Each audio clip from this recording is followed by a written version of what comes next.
అందరికీ నమస్కారం. మన కథలో ఛానల్కి స్వాగతం.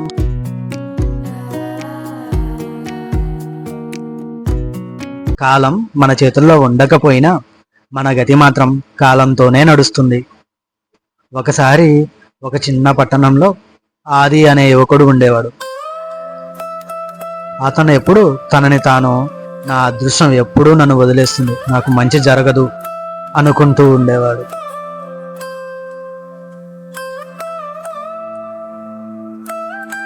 ఆది కష్టపడేవాడే కానీ అతని మనసు ఎప్పుడూ అసంతృప్తిగా ఉండేది.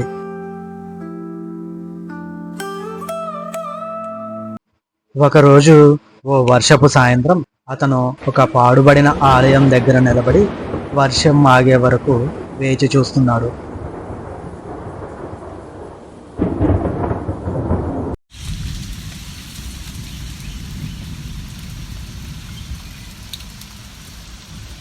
ఆ సమయంలో అక్కడికి ఒక వృద్ధ ముని వచ్చాడు. అతని కళ్ళల్లో వింత కాంతి, మాటల్లో గాఢత.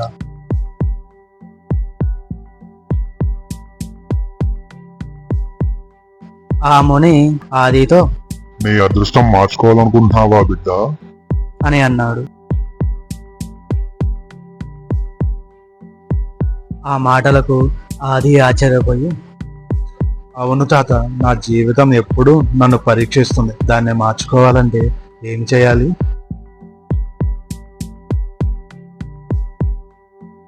దానికి ముని, అదృష్టం మారేది ఒక్క మార్గంలోనే, కాలచక్ర రహస్యం, దాన్ని తెలుసుకోవాలి. కానీ జాగ్రత్త, ఆ చక్రం నిన్ను పరీక్షిస్తుంది.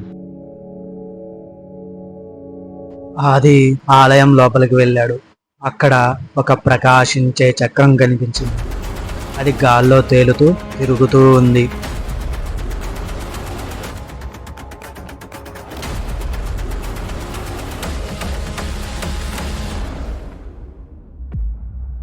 ఇలాంటి అద్భుతమైన కథలు వినాలనుకుంటే మన ఛానల్ని ఇప్పుడే సబ్స్క్రైబ్ చేయండి. ఆది భయపడ్డాడు, కానీ లోపల ఒక శక్తి అతన్ని ఆకర్షించింది.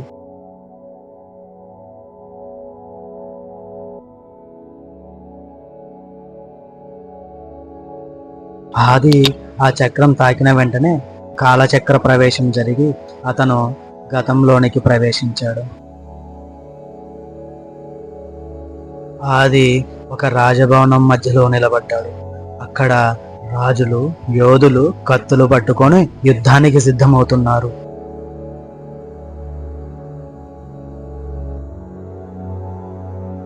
ఒక యోధుడు ఆదిని చూసి ఈ విధంగా అన్నాడు, భయపడేవాడికి యుద్ధంలో స్థానం లేదు, ధైర్యమే మన బలం.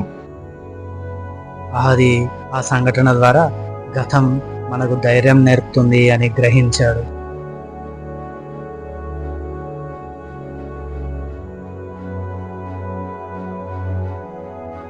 ఆది గతం నుంచి భవిష్యత్తులోకి ప్రయాణించాడు. మరలా చక్రం తిరిగింది. ఆదిని ఒక భవిష్యత్ నగరంలోకి తీసుకెళ్ళింది ఆ చక్రం.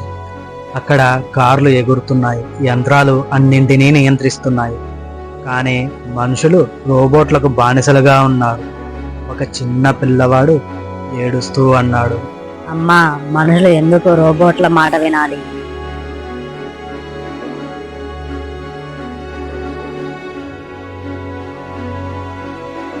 ఆ మాటలకి ఆది గ్రహించాడు.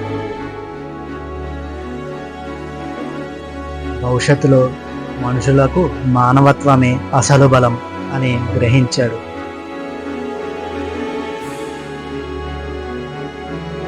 కాలచక్రం మళ్ళీ తిరిగింది. ఆదిని తన ఉన్న కాలానికే తిరిగి తెచ్చింది.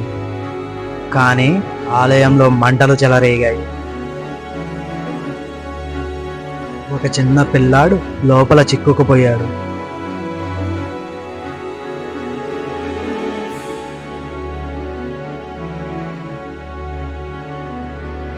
అప్పుడు మునీశ్వరం వినిపించింది, ఇది నీ అసలు పరీక్ష. ధైర్యంగా ముందుకు వెళ్తావా లేక వెనక్కి తిరుగుతావా? ఆది ఒక్క క్షణం కూడా ఆలోచించలేదు. అగ్ని మధ్యలోకి పరిగెత్తి ఆ పిల్లవాడిని రక్షించాడు.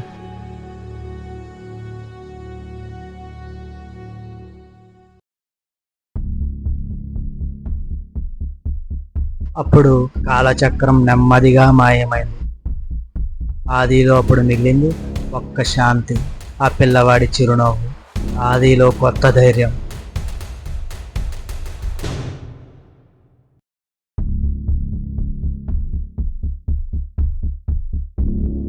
ఆది అర్థం చేసుకున్నాడు, అదృష్టం అనేది బయట ఎక్కడో ఉండే శక్తి కాదు, అదృష్టం అనేది మన కర్మల ప్రతిబింబం.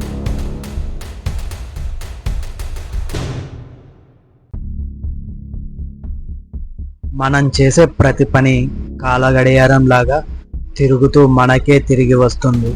కాబట్టి భయపడకండి, మంచిని చేయండి, భవిష్యత్తు మీ వైపే వస్తుంది. ఇది ఈ రోజు కథ. ఇలాంటి మరిన్ని కథలతో మళ్ళీ మీ ముందుకు వస్తాను. మా యొక్క ఈ కథల ఛానల్ మీకు నచ్చినట్లయితే లైక్ చేయండి, షేర్ చేయండి, సబ్స్క్రైబ్ చేయండి. అదేవిధంగా మీలా మరో నలుగురితో మన ఛానల్ని సబ్స్క్రైబ్ చేయించండి. ధన్యవాదాలు. ఉంటాను మరి.